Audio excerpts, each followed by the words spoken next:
चारधाम यात्रा को लेकर श्रद्धालुओं ने दिखा जबरदस्त उत्साह। अब तक करीब 2,42,000 से अधिक भक्तों ने किए दर्शन।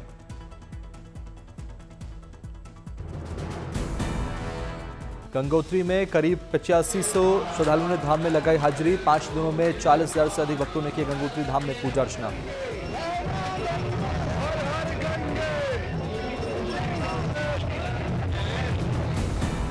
यमुनोत्री में करीब 10,000 भक्तों ने किए दर्शन। अब तक 57,000 से अधिक लोगों ने यमुनोत्री धाम में टेका मत्था।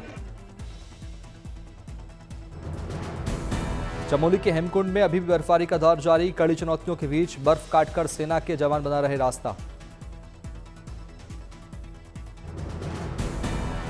गुड न्यूज टुडे पर श्रद्धालु घर बैठे कर सकते हैं चारधाम यात्रा के दर्शन। जारी है चारधाम यात्रा की सबसे बड़ी कवरेज ग्राउंड जीरो से। दर्शकों के लिए हर यात्रा का हर अपडेट सिर्फ गुड न्यूज टुडे पर।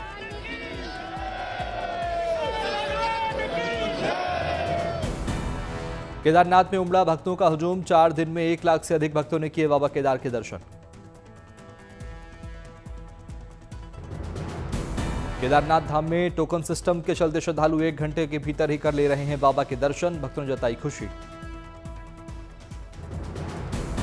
बड़ी संख्या में पैदल, घोड़े खच्चर और हेली सेवा से बाबा केदार के दर्शन के लिए पहुंच रहे श्रद्धालु। सभी को अच्छे से दर्शन कराने की व्यवस्था। कड़ाके की ठंड के बावजूद बाबा केदारनाथ के दर्शन के लिए भक्तों का जोश हाई। श्रद्धालुओं के लिए बनाए गए रेन शेल्टर। केदारनाथ यात्रा को लेकर प्रशासन का बड़ा ऐलान। केदारनाथ पैदल मार्ग पर आज घोड़े खच्चरों का संचालन रहेगा बंद।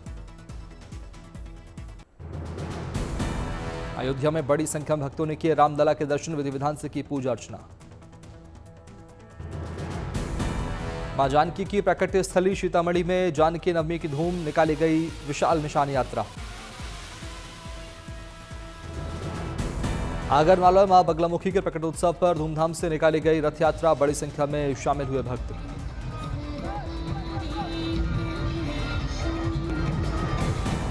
मंडला में आदि उत्सव सांस्कृतिक कार्यक्रम का आयोजन। सीएम मोहन यादव ने की शिरकत। वडोदरा में राजस्थानी समाज की ओर से सम्मान समारोह का आयोजन। राजस्थान के सीएम भजनलाल शर्मा भी हुए शामिल। देश के कई राज्यों में बारिश का अलर्ट। कई इलाकों में आंधी बारिश के साथ ओलावृष्टि की संभावना। दिल्ली एनसीआर में बनी रहेगी तापमान में कमी। गुड़गांव, फरीदाबाद में भी बारिश के आसार। बिहार और यूपी के कई जिलों में बारिश का ऑरेंज अलर्ट। राजस्थान के 14 जिलों में बारिश का ऑरेंज अलर्ट। गुजरात के कई जिलों में बारिश का रेड अलर्ट। प्रशासन ने ली लोगों से सतर्क रहने की अपील। हिमाचल प्रदेश में भी बारिश का अलर्ट। 9 मई तक मौसम रहेगा खराब। सूरत में हुई भारी बारिश ने लोगों की बढ़ी परेशानी। तेज हवा की वजह से टूटे सोलर पैनल। जर्जर मकानों से लोगों को निकाला गया बाहर। महसाणा में बेमौसम बारिश से किसानों की फसलों को हुआ नुकसान। तेज हवा और आंधी के साथ हुई बारिश। गुजरात के नवसारी और डांग में कल रात तेज हवाओं के साथ हुई भारी बारिश। आम और धान की फसलों को पहुंचा नुकसान। मध्य प्रदेश के इंदौर में भी हुई तेज बारिश। आंधी जैसी हवाओं ने बढ़ाई परेशानी। राजस्थान के बाड़मेर में झमाझम बारिश। लोगों ने भीषण गर्मी से ली राहत की सांस। भारत पाकिस्तान तनाव के बीच रूस से मिलेगा स्टील्थ युद्धपोत तमाल। भारतीय नौसेना की बढ़ेगी ताकत। दुनिया की सबसे खतरनाक वॉरशिप में से एक आईएनएस तमाल घातक BrahMos anti ship missile launch करने में सक्षम है युद्धपोत। 28 मई को रूस से भारत पहुंचेगा वॉरशिप। युद्धपोत में दुश्मनों के रडार से बचने वाली टेक्नोलॉजी भी मौजूद है। आईएनएस तमाल का वजन 1300 टन। एक बार में 3000 किलोमीटर तक की दूरी तय करने में सक्षम। आतंक के खिलाफ भारत को मिला अमेरिका का साथ। डंके की चोट पर अमेरिकी संसद के स्पीकर का ऐलान। आगे बढ़े भारत, हर मुमकिन मदद करेगा ट्रंप प्रशासन। 9 मई को बेंगलुरु में होगी रक्षा मामलों की संसदीय समिति की बैठक। भारत पाकिस्तान की स्थिति पर चर्चा संभव। भारत ने जम्मू कश्मीर में चेनाब पर बने सियाल और बघलिहार बांध के गेट पर कर दिए हैं बंद। पाकिस्तान जाने वाला चेनाब का पानी रुका।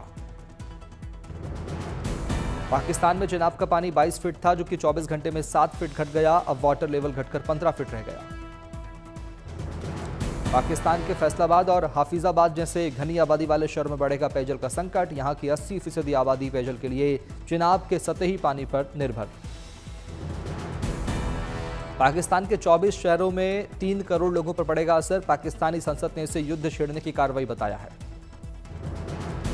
भारत के इस कदम से खरीफ की फसलों के लिए पानी में 21% की कमी आएगी। भारत ने पहलगाम आतंकी हमले के बाद 65 साल पुराना सिंधु जल समझौता रोका। कल 3 कैटेगरी में होगी मॉक ड्रिल। राज्यों की लोकेशन को ध्यान में रखकर बांधी गई है कैटेगरी। कटिहार में कल होने वाली मॉक ड्रिल को लेकर खास तैयारी। अधिकारियों के साथ डीएम और एसपी ने की मीटिंग। ड्रिल को दौरान होने वाली ब्लैकआउट को लेकर भी लिया जायजा। बेगूसराय में भी मॉक ड्रिल को लेकर जिला प्रशासन ने दी जानकारी। पूरे जिले में बुधवार को शाम 7 बजे से लेकर 7:10 तक रहेगा ब्लैकआउट। कल 7 बजे पटना में भी होगा blackout mock drill. Patna DM Chandrashekhar ने की अपील। 7 बजने पर शहर के लोग अपने घरों की लाइट रखें बंद। उत्तर प्रदेश की राजधानी लखनऊ में भी मॉक ड्रिल की तैयारी। पुलिस लाइंस में एयर रेड सायरन का किया गया टेस्ट। भुवनेश्वर में भी कल होने वाली मॉक ड्रिल को लेकर प्रशासन सतर्क। गृह मंत्रालय से ड्रिल को लेकर मिले निर्देश पर हुआ मंथन। जम्मू के स्कूलों में भी मॉक ड्रिल को लेकर तैयारी। छात्रों को आपात स्थिति में बचने के सिखाए गए सभी गुर। आरजेडी नेता मनोज कुमार झा ने कहा, आतंक के खिलाफ पूरा देश एकजुट है। यह मुद्दा पक्ष विपक्ष का नहीं है, पूरे देश का है। बीजेपी नेता मुख्तार अब्बास नकवी का बयान। बोले, पाकिस्तान को सबक सिखाने का यही सही समय। दुनिया भर में आतंक फैलाने का काम कर रहा पाकिस्तान। पहलगाम हमले को लेकर कुणाल घोष का केंद्र पर वार। बोले, हमला हुए 14 दिन बीत चुके हैं, अब तक क्या कर रही है सरकार। ड्रिल से पहले पंजाब के फिरोजपुर में आज शाम 7 बजे हूटर किए जाएंगे चेक। प्रशासन ने दी जानकारी। कल पूरे पंजाब में रात 9 बजे होगी मॉक ड्रिल।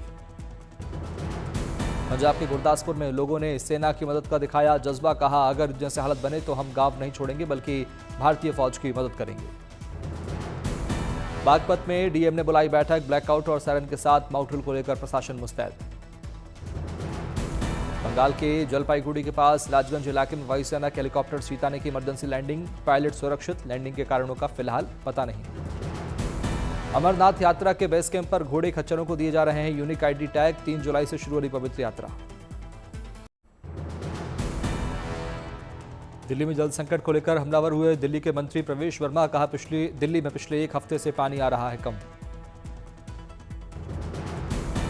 केजरीवाल पर निशाना साधते हुए बोले प्रवेश वर्मा। कहा, दिल्ली वासियों से बदला लेने के लिए केजरीवाल रची साजिश, जनता नहीं करेगी माफ। आम आदमी पार्टी नेता आतिशी ने की दिल्ली सरकार के मंत्री प्रवेश वर्मा के इस्तीफे की मांग। कहा, उन्हें नहीं पता यमुना और गंगा से आता है पानी, जो पंजाब से नहीं आती। प्रवेश वर्मा के लगाए आरोपों को खारिज करते हुए बोली आतिशी। कहा, पंजाब सरकार ने दिल्ली का नहीं रोका पानी।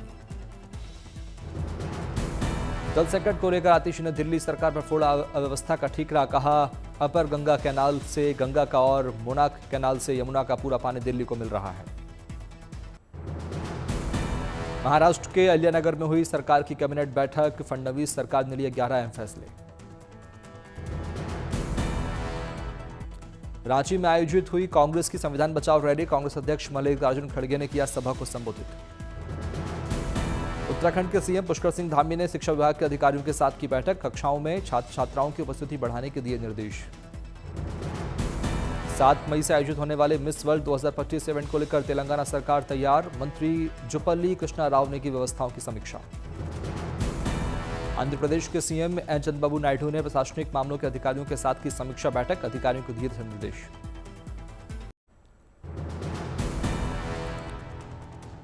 लखनऊ में सीएम योगी ने की कैबिनेट बैठक। डिप्टी सीएम कृष्ण प्रसाद मौर्य सहित कैबिनेट मंत्री रहे मौजूद। मुर्शिदाबाद में सीएम ममता बनर्जी ने किया हिंसा प्रभावित क्षेत्रों का दौरा। बीजेपी पर लगाया नफरत फैलाने का आरोप। मुर्शिदाबाद में सीएम ममता ने हिंसा प्रभावित इलाके में लोगों से की बात। खुदीराम दास स्कूल में लोगों को किया संबोधित। पहलगाम आतंकी हमले में शहीद हुए नौसेना के अधिकारी विनय नरवाल के घर पहुंचे राहुल गांधी। परिवार से की मुलाकात। विनय नरवाल के परिजनों से मिलकर बोले राहुल गांधी, कहा पूरा देश आज इंसाफ का इंतजार कर रहा है। देवघर में लगने वाले श्रावण मेले को लेकर हुई समीक्षा बैठक। झारखंड के पर्यटन मंत्री सुदिव्य कुमार ने की बैठक की अध्यक्षता। लहठी ने बदल डाली मुजफ्फरपुर की सैकड़ों महिलाओं की जिंदगी। हर माह 10 से 15 हजार कमाकर स्वावलंबी महिलाएं बनी प्रेरणा की मिसाल। बगहा के नौरंगिया गांव में सदियों से चली आ रही अनोखी परंपरा। सीता नवमी के दिन 12 घंटे के लिए जंगल में जाता है पूरा गांव। वनवासी बनकर रहते हैं एक दिन। इस परंपरा को निभाने के लिए बच्चे, महिलाएं, पुरुष और बुजुर्ग सब सुबह सुबह चले जाते हैं जंगल। आग जलाकर बनाते हैं भोजन। सूर्यास्त के बाद लौटते हैं गांव। दिल्ली के हनुमान मंदिर परिसर में चलाया गया स्वच्छता अभियान। सीएम रेखा गुप्ता ने भी की साफ सफाई। मध्य प्रदेश माध्यमिक शिक्षा मंडल ने 10वीं और 12वीं के रिजल्ट जारी किए। मुख्यमंत्री मोहन यादव ने किया ऐलान। एमपी बोर्ड 10वीं परीक्षा में प्रज्ञा जायसवाल ने किया टॉप। 500 में से 500 अंक हासिल किए। एमपी बोर्ड 12वीं में प्रियल द्विवेदी ने किया टॉप। 500 में से 492 अंक हासिल किए। मध्य प्रदेश में इस साल कुल 16 लाख से अधिक छात्रों ने दी थी परीक्षा। 10वीं और 12वीं के परिणाम में नरसिंहपुर जिला रहा अव्वल। मध्य प्रदेश शिक्षा विभाग की आधिकारिक वेबसाइट पर चेक करें परिणाम। इस साल डिजिलॉकर पर भी रिजल्ट देखने की सुविधा। राष्ट्रीय राजधानी क्षेत्र का अलवर बना अवैध बांग्लादेशियों का गढ़। 2 दिनों में 177 अवैध बांग्लादेशियों की हुई गिरफ्तारी। अलवर के औद्योगिक इलाकों को बनाया गया ठिकाना। फैक्ट्रियों में करते थे काम। मुरादाबाद में अलर्ट मोड पर इंटेलिजेंस। वैट लॉन्ग टर्म वीजा पर रहती मिली 22 पाकिस्तानी महिलाएं। केंद्रीय मंत्री गिरिराज सिंह ने ममता सरकार पर साधा निशाना। कहा बंगाल में ममता बनर्जी के सीएम रहते हिंदू सुरक्षित नहीं। लखनऊ में एंटी रोमियो स्क्वाड में बदलाव। अब महिला सुरक्षा टीम रखेगी मंचलों पर नजर। संदिग्ध गतिविधि की निगरानी होगी।